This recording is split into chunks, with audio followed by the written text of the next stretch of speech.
Items വേറെ ഒന്നിനും ഉണ്ടാവില്ല. നമ്മളൊക്കെ ചെറുപ്പത്തിൽ ഭയങ്കര ഇഷ്ടത്തോടെ കഴിച്ച ഒരുപാട് ഐറ്റംസ് ഇല്ലേ? പക്ഷെ ഇപ്പൊ നമ്മളൊന്നും കൈകൊണ്ട് തൊടാറില്ല, പിള്ളേർക്കൊന്നും കൊടുക്കാറ് പോലും ഇല്ല കേട്ടോ. അതിനുള്ള കാരണം എന്താണെന്നറിയോ? സോഷ്യൽ മീഡിയയിൽ ഒരുപാട് പോസിറ്റീവ് ഉണ്ടെങ്കിൽ പോലും കുറേ അധികം നെഗറ്റീവും ഉണ്ട് കേട്ടോ. സോഷ്യൽ മീഡിയയിൽ കാണുന്ന കുറേ വീഡിയോകളില്ലേ, ഇന്ന സാധനം കഴിക്കരുത്, അത് കഴിച്ചാൽ ക്യാൻസർ വരും, അല്ലെങ്കിൽ ഫാറ്റി ലിവർ വരും, അല്ലെങ്കിൽ വെയിറ്റ് ഗെയിൻ ഉണ്ടാവും എന്നൊക്കെ പറഞ്ഞിട്ട് നമ്മൾ ഈ ഐറ്റംസ് ഒക്കെ കംപ്ലീറ്റ്ലി നമ്മുടെ ലൈഫിൽ നിന്ന് ഒഴിവാക്കും. പക്ഷെ അത് കാരണം എന്തോരം ഡെഫിഷ്യൻസീസ് ആണ് നമുക്ക് ഉണ്ടാവുന്നതെന്നറിയാവോ? ഈ സാധനങ്ങളൊക്കെ ഏത് രീതിയിൽ കഴിച്ചാലായിരിക്കും നല്ലത്, ഇതിൽ എന്തൊക്കെ ഗുണങ്ങളുണ്ട് എന്നുള്ള കാര്യങ്ങളൊന്നും ഒരു വീഡിയോയിലും ആരും തന്നെ പറയുന്നില്ല കേട്ടോ. ഈ റീസെന്റ്ലിയാണ് ഞാൻ കുറേ കാലങ്ങളായിട്ട് ഒഴിവാക്കിയ ഒരു സാധനം വീണ്ടും കഴിച്ചു കേട്ടോ. ആ ടേസ്റ്റ് എനിക്ക് കഴിച്ചപ്പോഴേക്കും ഭയങ്കരമായിട്ട് അങ്ങ് ഇഷ്ടപ്പെട്ടു. അതുകൊണ്ടാണ് കേട്ടോ ഇങ്ങനെ ഒരു കാര്യം പറയാൻ തന്നെ കാര്യം.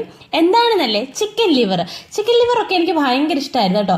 ഇപ്പൊ നമ്മൾ കറിയൊക്കെ വെക്കുമ്പോൾ പലർക്കും അതിന്റെ ടേസ്റ്റ് ഇഷ്ടമില്ലാത്തതുകൊണ്ട് ചിലപ്പോൾ അത് ഒഴിവാക്കും. പിന്നെ ബിരിയാണിയിലൊന്നും ആ ഒരു ഐറ്റം ഇടാറ് പോലും ഇല്ലല്ലോ. പക്ഷേ ഇല്ലേ, ഇത് തന്നെയായിട്ട് വാങ്ങിയാലും നമുക്കിത് കറി വെച്ച് കഴിക്കാമല്ലോ. എന്തോ ഒരു ടേസ്റ്റ് അല്ലേ. ഈ ചിക്കൻ ലിവറിൽ ഒരുപാട് അടിപൊളി ഐറ്റംസ് ഉണ്ട്, നമ്മുടെ ശരീരത്തിന് വേണ്ടതൊക്കെ. നല്ല പ്രോട്ടീനും വൈറ്റമിനും മിനറൽസും ഒക്കെ ഉണ്ട്. ഇതുണ്ടല്ലോ, ഒരു ഗ്രേവി ആക്കിയൊക്കെ കഴിച്ചാൽ ഭയങ്കര നല്ലതാണ്. കൊച്ചു കുട്ടികൾക്കൊക്കെ വളർച്ചയ്ക്ക് ആവശ്യമായിട്ടുള്ള ഒരുപാട് സാധനങ്ങളെല്ലാം ഇതിൽ അടങ്ങിയിട്ടുമുണ്ട് കേട്ടോ. പക്ഷെ നമ്മള് ഇത് കംപ്ലീറ്റ്ലി അങ്ങ് ഒഴിവാക്കി. ഇത് ഭയങ്കര അഴുക്കാണ്, കുട്ടികൾക്ക് വരെ അഴുക്കാന്നൊക്കെ അറിഞ്ഞിട്ട് ഞാനിത് കംപ്ലീറ്റ്ലി ഒഴിവാക്കിയായിരുന്നു. ഇപ്പോഴാണ് കേട്ടോ ഇതിനെക്കുറിച്ച് ഞാൻ തന്നെ അറിയുന്നത്. അതുമാത്രമല്ല, കൊളസ്ട്രോൾ ഒക്കെ ഭയങ്കരമായിട്ടുള്ള ആൾക്കാർ ഇത് എപ്പോഴും കഴിക്കുന്നത് ഒഴിവാക്കുന്നത് കുറച്ച് നല്ലതായിരിക്കും എന്ന് ഞാൻ കേട്ടു. അതും എപ്പോഴും കഴിക്കുന്ന ഒഴിവാക്കിയാൽ മതി, അല്ലാതെ വൺസ് ഇൻ എ വൈൽ കഴിക്കുന്നതുകൊണ്ട് യാതൊരു പ്രശ്നമില്ല കേട്ടോ. ഇതൊരു അടിപൊളി സാധനമാണ്, നല്ല പ്രോട്ടീനും വൈറ്റമിനും ഒക്കെ ഉള്ളൊരു സാധനമാണ് കേട്ടോ. അപ്പം ഇതൊക്കെ പറയുമ്പോൾ പിന്നെ ചിലര് പറയും ഇതിനൊരു കയ്പുണ്ട്, അതുകൊണ്ട് ഇത് കഴിക്കാൻ ഒരു ഇഷ്ടമല്ല അങ്ങനെയൊക്കെ. പക്ഷെ അത് ചില രീതിയിൽ നമ്മൾ പ്രിപ്പയർ ചെയ്താലേ ആ കയ്പൊന്നും നമുക്ക് അങ്ങനെ ഫീൽ ചെയ്യില്ല കേട്ടോ. ഇത് തന്നെയായിട്ട് ചിലപ്പോൾ ഇങ്ങനെ വെക്കുമ്പോൾ ചിലർക്കൊരു കയ്പൊക്കെ ഫീൽ ചെയ്യും, അതിന്റെ ഒരു ടേസ്റ്റ് ഒന്നും ഇഷ്ടപ്പെടത്തില്ല. പക്ഷെ ഉണ്ടല്ലോ, ഈ ചില രീതിയിൽ നമ്മൾ ഒരു സിമ്പിൾ ആയിട്ടാണെങ്കിലും ഞാൻ ഈ ഒരു റെസിപ്പി കാണിച്ചു തരാം, അതുപോലെ ഒന്ന് ഉണ്ടാക്കി നോക്കിയാൽ മതി കേട്ടോ. ഒട്ടും കയ്പുണ്ടാവില്ല, നല്ല ടേസ്റ്റ് ആയിരിക്കും കേട്ടോ. എങ്ങനെയാന്നൊക്കെ പറയാവേ. അപ്പം അതിന് വേണ്ടിയിട്ട് നമ്മൾ ഈ ഒരു എന്താ പറയുക, ചിക്കൻ്റെ ലിവർ നന്നായി കഴുകണം. ഒരു 3-4 തവണയിൽ നന്നായി കഴുകിയ ശേഷമില്ലേ, അത് ചെറുതായിട്ട് കട്ട് ചെയ്തെടുത്തിട്ട് നമുക്കൊരു കുക്കറിലേക്ക് കുറച്ച് ജിഞ്ചർ ഗാർലിക് പേസ്റ്റും മുളക് പൊടിയും മല്ലിപ്പൊടിയും മഞ്ഞൾപ്പൊടിയും പിന്നെ കുറച്ച് ഗരം മസാലയും ഉപ്പും എല്ലാം ഇട്ടിട്ട് കുറച്ച് വെള്ളം കൂടെ ഒഴിച്ചു കൊടുക്കാം. എന്നിട്ട് അടച്ചു വെച്ച് ഒരു 2 വിസിലടിപ്പിച്ച് നമുക്ക് മാറ്റി വെക്കാം കേട്ടോ. എനിക്കിന്ന് ലഞ്ചിന് നമുക്ക് ചിക്കൻ ലിവർ ആയിരുന്നു കേട്ടോ. ചിക്കൻ ലിവർ മാത്രമായിട്ട് ഞാൻ കടയിൽ നിന്ന് വാങ്ങി, എന്നിട്ടാണ് കേട്ടോ ഇത് ഉണ്ടാക്കുന്നത്. എനിക്ക് ഭയങ്കരമായിട്ട് ഇഷ്ടപ്പെട്ടൊരു റെസിപ്പിയാണ് കേട്ടോ ഇത്. എന്നിട്ട് ഇതിനൊരു കയ്പും അങ്ങനെ ഒന്നും ഫീൽ ചെയ്യില്ല. 2 വിസിൽ അടിച്ചു കഴിയുമ്പോഴേക്കും നമുക്കിത് മാറ്റി വെക്കാം. മാറ്റി വെച്ച് കഴിഞ്ഞാൽ ഒന്ന് തണുത്ത ശേഷമില്ലേ നമുക്ക് ബാക്കി കുക്ക് ചെയ്യാൻ എടുക്കാം.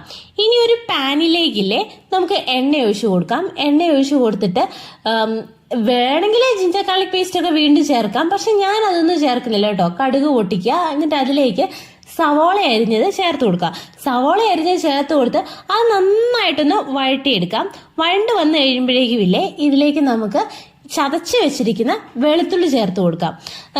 ഓൾറെഡി നമ്മൾ ജിഞ്ചർ ഗാർലിക് പേസ്റ്റ് ചേർത്താണ്, പക്ഷെ ഇതിന്റെ ഈ ഒരു പീസിന്റെ കൂടെ ഇല്ലേ ഈ ഒരു വെളുത്തുള്ളിയുടെ ചെറിയ പീസൊക്കെ കടിക്കാൻ കിട്ടുമ്പോൾ ഒരു പ്രത്യേക രസമാണ് കേട്ടോ. അതിനാണ് നമ്മൾ ഈ ചതച്ച് വെച്ചിരിക്കുന്ന വെളുത്തുള്ളി ഇതിലേക്ക് ചേർക്കുന്നത്. അതും ചേർത്തിട്ട് വീണ്ടും നന്നായിട്ട് വഴട്ടാം. പിന്നെ നമുക്കിതിലേക്ക് ഗരം മസാലയോ, ഞാനിതിലേക്ക് ചിക്കൻ മസാലയാണ് കേട്ടോ ചേർത്തേക്കുന്നത്. ചിക്കൻ മസാലയോ ചേർത്ത് കൊടുക്കാം. നമ്മൾ ആദ്യം ചിക്കൻ മസാലയൊന്നും ചേർക്കുന്നില്ല, ചിക്കൻ മസാലയും കൂടെ ചേർത്തിട്ട് വീണ്ടും നന്നായിട്ട് വഴറ്റി കൊടുക്കാം. ഇനി നമ്മൾ ആ വേവിച്ച് വെച്ചിരിക്കുന്ന നമ്മുടെ കരളില്ലേ, ആ കരള് ഇപ്പം കുറച്ച് വെള്ളമൊക്കെ ആയിട്ടുണ്ടാവും, അതോടെ തന്നെ ഇതിലേക്ക് ഒഴിക്കുക. ആ വെള്ളം ഒന്നും കളയണ്ട, അതോടെ തന്നെ ഇതിലേക്ക് ഒഴിച്ചു കൊടുക്കാം. എന്നിട്ട് അതും കൂടെ ചേർത്തിട്ട് നന്നായിട്ട് ഒന്ന് വഴറ്റി കൊടുക്കാവേ. നന്നായിട്ടൊന്ന് വഴറ്റി ഒന്ന് കുറുകി വരുന്നത് വരെ വെയിറ്റ് ചെയ്യാം. നന്നായിട്ട് അങ്ങോട്ട് ഡ്രൈ ആവേണ്ട കാര്യമില്ല, എന്നാലും ഒത്തിരി ചാറ് പോലെ വേണ്ട കേട്ടോ. ഒന്ന് കുറുകുന്ന ഒരു പരുവാകുമ്പോൾ നമുക്ക് തീയൊക്കെ ഓഫ് ചെയ്യാവേ. തീയൊക്കെ ഓഫ് ചെയ്ത ശേഷം ഇനി ഇതിലേക്ക് കുറച്ച് കുരുമുളക് പൊടി ചേർക്കണം. കുരുമുളക് പൊടി ഇതിന്റെ ടേസ്റ്റ് കുറച്ചും കൂടെ കൂട്ടും കേട്ടോ. കുരുമുളക് പൊടിയും കൂടെ ചേർത്തിട്ട് നമുക്ക് തീ ഓഫ് ചെയ്യാവേ. ഇനി ഇതിലേക്ക് ഉപ്പ് വല്ലതും കുറവുണ്ടെങ്കിൽ ഉപ്പൊക്കെ ചേർക്കാം. പിന്നെ ലാസ്റ്റ് ആയിട്ട് ഒരു ഐറ്റം ചേർക്കണം, അത് ഇതിന്റെ മെയിൻ ആണ് കേട്ടോ. ആ ഐറ്റം മിസ് ചെയ്താൽ ഇതിന്റെ കംപ്ലീറ്റ് ടേസ്റ്റും പോവും. കുറച്ച് നെയ്യ്, ഒരു സ്പൂൺ നെയ്യില്ലേ, നെയ്യ് ഇതിന്റെ മണ്ടയിൽ കൂടി ഒന്ന് ചേർക്കാവേ. അപ്പൊ ആ നെയ്യിലുണ്ടാക്കിയ ഒരു നല്ലൊരു ടേസ്റ്റും വരും. എന്നാൽ ഒരുപാട് നെയ്യ് ചേർത്തിട്ടില്ല, എന്നാൽ അത്യാവശ്യം നെയ്യും ചേർക്കുകയും ചെയ്യാം കേട്ടോ. അതുപോലത്തെ ഒരു അടിപൊളി ടേസ്റ്റ് വരും. അടിപൊളിയാണ് കേട്ടോ ഇങ്ങനെ കഴിച്ചാല്. അപ്പൊ ഞാൻ ഇന്ന് വർക്കൊക്കെ കഴിഞ്ഞ് ചോറിനാനുള്ള ടൈം ആയിട്ടുണ്ട് കേട്ടോ. അപ്പൊ ചോറും കറികളും ഒക്കെ റെഡിയാണ്. അപ്പൊ കൂടെ തന്നെ ഞാനൊരു സ്പെഷ്യൽ ഐറ്റം ഉണ്ടാക്കിയിട്ടുണ്ടല്ലോ, നമ്മുടെ കോഴിയുടെ ലിവർ. അപ്പൊ അതും കൂടെ എടുത്തിട്ട് കഴിക്കാൻ പോവാണ് കേട്ടോ. നല്ല രസമൊക്കെ കൂട്ടിയാണ് കഴിക്കുന്നത്. അടിപൊളി ടേസ്റ്റ് ആയിരുന്നു കേട്ടോ. നിങ്ങൾ ഈ ഒരു റെസിപ്പിയിലൊന്ന് ഉണ്ടാക്കി നോക്കൂ.